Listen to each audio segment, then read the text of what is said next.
ओम शांति। Hello everyone, welcome back to my channel. मैं हूं अर्चना और आप देख रहे हैं माउंटेन फेरी गार्डन।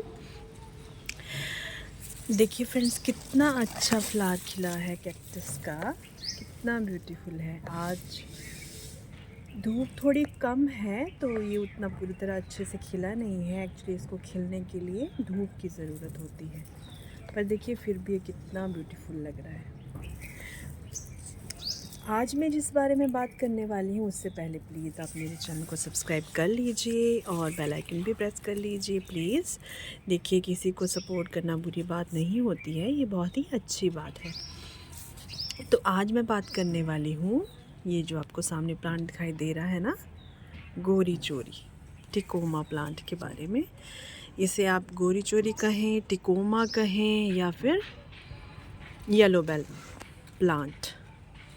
देखिए, इसके जो ये फ्लावर्स होते हैं ये बेल शेप में होते हैं, इसलिए इसे येलो बेल भी कहा जाता है। और ये देखिए कितना ब्यूटीफुल है, और ये लगा है मेरे घर के साइड पे। और देखिए फरवरी से लेकर आज देखिए अक्टूबर का मंथ चल रहा है और ये प्लांट इसी तरह से फ्लावरिंग कर रहा है। मैंने कभी भी नहीं देखा कि इस प्लांट पर फ्लावर ना हो, हमेशा ये इसी तरह फ्लावर करता रहा। और क्यों ना, क्योंकि ये लगा है ग्राउंड पे, ज़मीन में ये लगा है।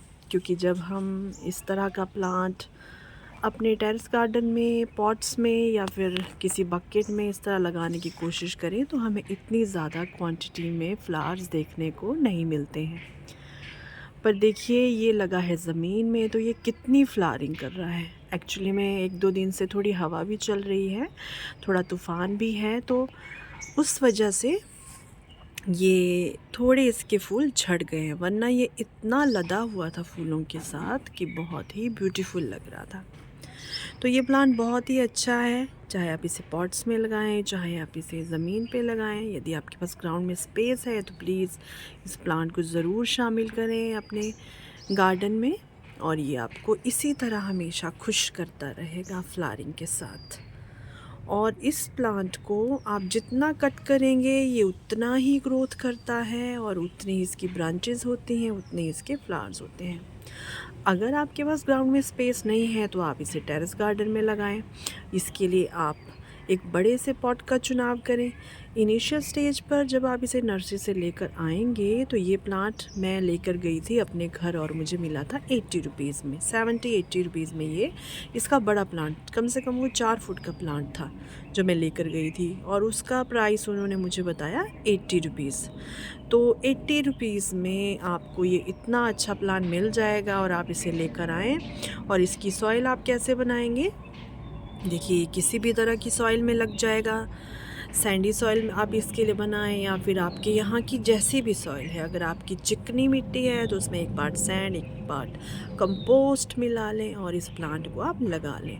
और ये प्लांट ड्राउट टॉलरेंट भी है, इसे पानी की इतनी ज़रूरत नहीं होती है। पर ये कहाँ पर काम करता है, जहाँ आपने इसे ज़मीन में लगाया हो, ग्राउंड पर लगाया हो।